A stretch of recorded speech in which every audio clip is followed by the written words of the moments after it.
Hi there.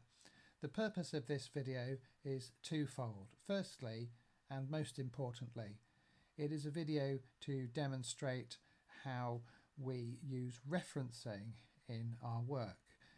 So at level 4 and level 5 and level 6, it becomes increasingly important to reference correctly and use the ideas of others in an effective way.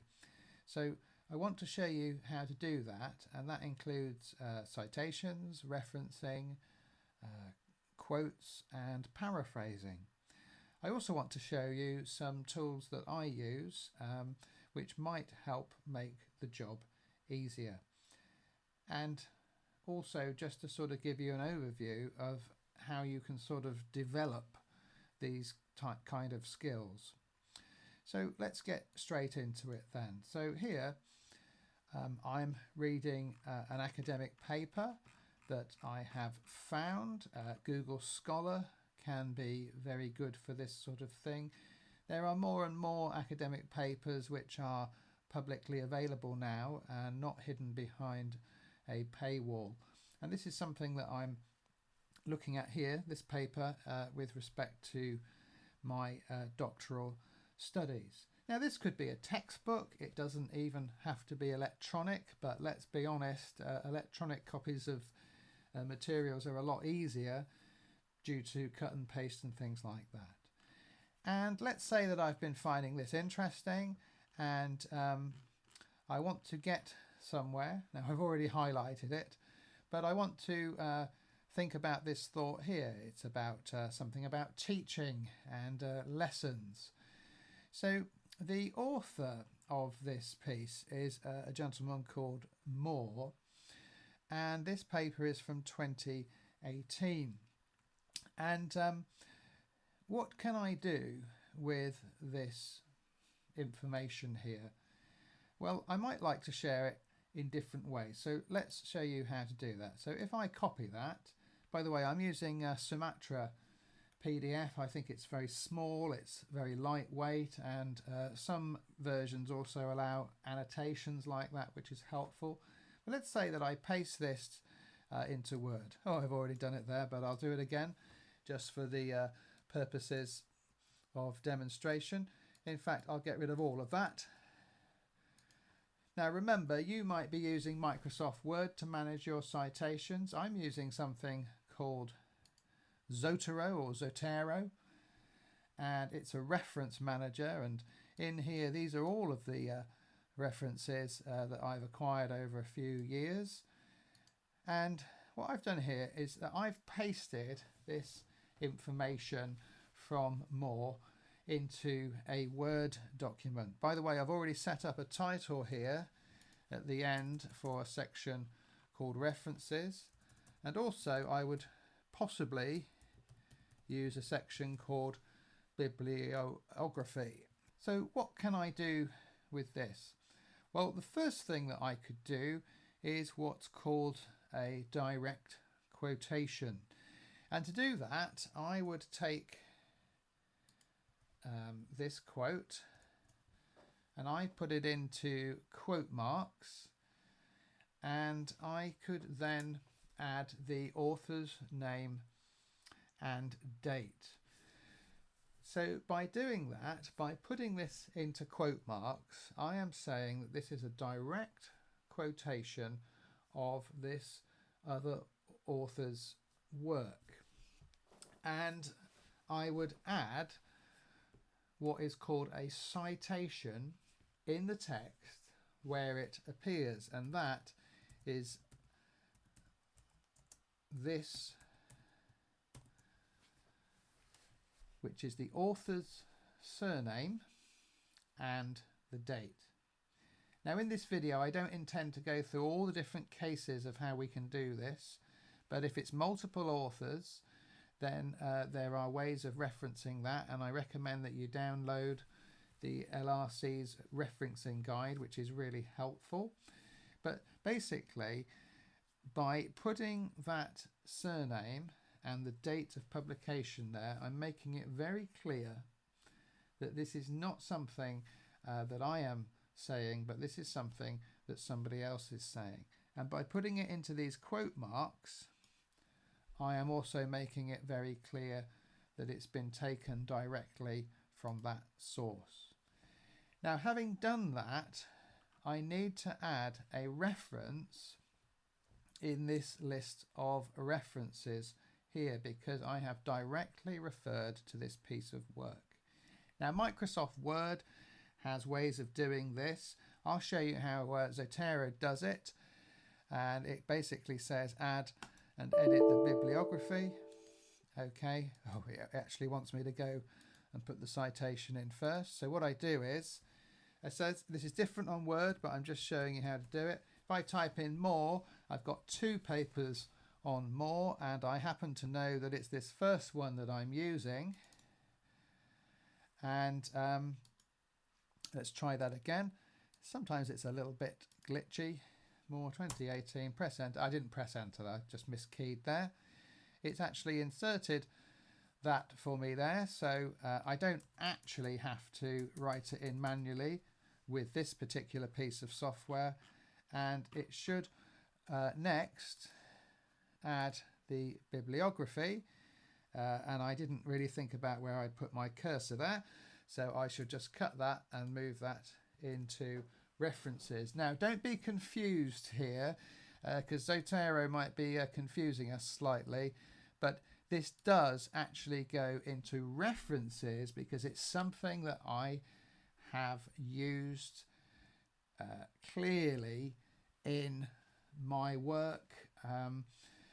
If it was going into the bibliography, well, I only put work in there that I have read and that has helped me, but I haven't put the thought or the quote from anything in there into the work that I am presenting.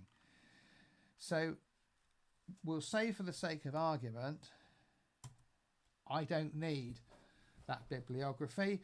I just need this list of references. So if you're in any doubt, you will always have a list of references on a piece of work that you have used, but you may not have a bibliography. So this is called Harvard referencing, and different universities have different styles and subsets of it, but basically we use Harvard referencing. And do have a look at the LRC's guide. It's on their homepage. It's really useful. Now, this software Zotero is making it easy for me because it's formatted the reference into this particular format. That's done that for me. So what else can we say? Well, there is another concept which is called paraphrasing. And can I say clearly that paraphrasing is a really important skill. So this quote here from Moore, I've done as a direct quote. Let me say that as a rough guide, I think that in a piece of work, however long it is, you should really only be about 5, maybe 10% maximum using direct quotations, because we, the lecturers and markers, we want to hear from you.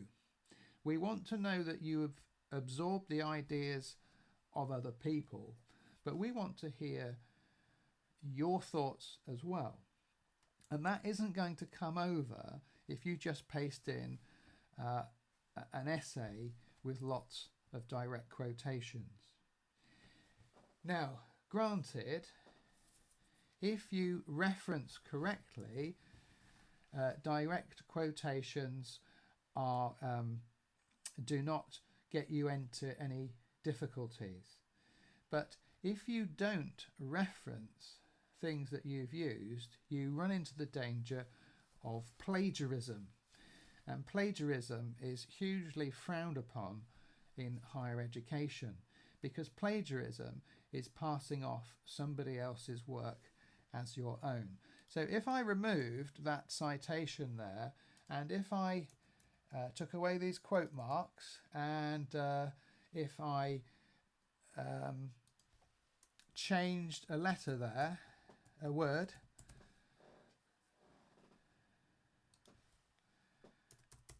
and maybe put months there instead of that. No reference or anything like that. Get rid of that. That's plagiarism. Because this could be Paul Jackson saying, although different teachers might use different wording,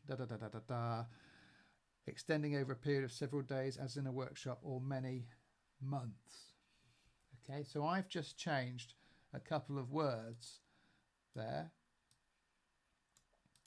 No reference to more or anything like that. I'm trying to claim this as my own. That's plagiarism. And that, more often than not, will be detected by plagiarism detection software. We use it, and all institutions use it, higher education institutions, and that can get you into trouble. So that is something to be avoided at all costs. But how could I use Moore's thought in a more effective way than just a direct quote? And let me just see if I can I've lost the citation, but never mind. I can soon add that again. Whoops. Well, I'll just add it manually.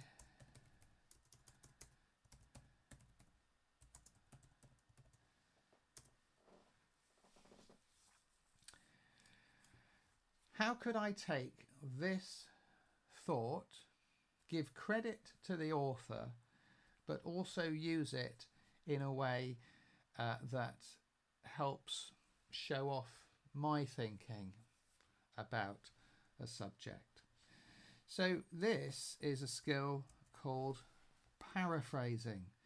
And paraphrasing is basically putting something into your own words or into a different wording.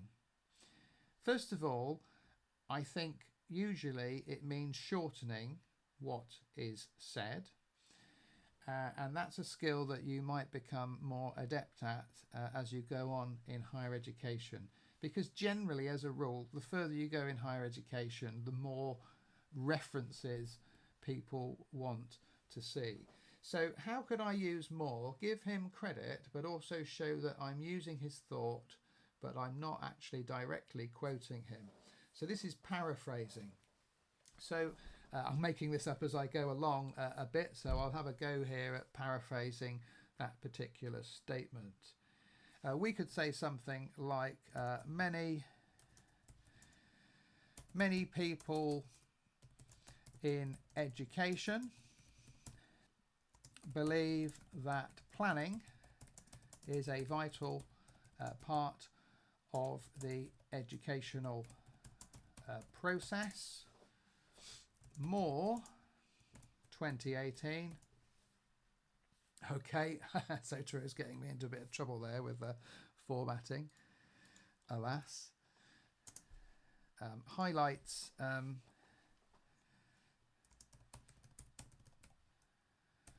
highlights the importance of planning and lessons. So what I've done there, that is a paraphrase. He's credited, Moore is credited. I've added the reference here. Yes, I know I'd already put it in. But he is credited, the date is there, and it's all clear. But that is a paraphrase. Many people in education believe that planning is a vital part of the education process. Moore, 2018, highlights the importance of planning and lessons. And also notice there that I didn't have to write it like that. I actually just used the surname in the sentence and then put the date in brackets. So you can vary your technique. But that is a good way to be working with other people's material.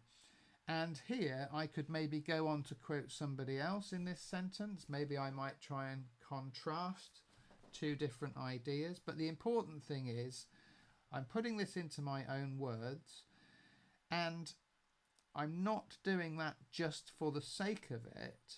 I'm doing that firstly to shorten somebody else's thought, which here was quite a long sentence, and just a couple of those and you've got a paragraph usually, haven't you?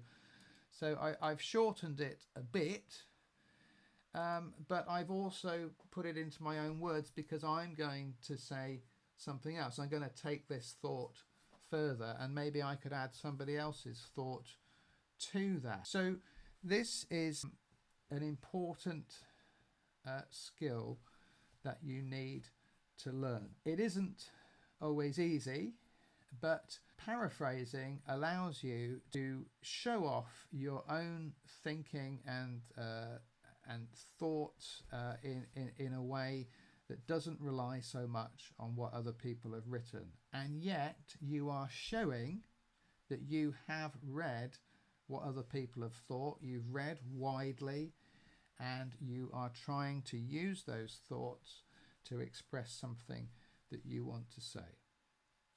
So that's the end of this video. As I said at the start, it's not an in-depth guide to all the different types of referencing that you might use, not at all, but it is a video which I hope has been helpful in showing you how to cite, so use citations and reference in a way that is appropriate for level 4, level 5 and level 6.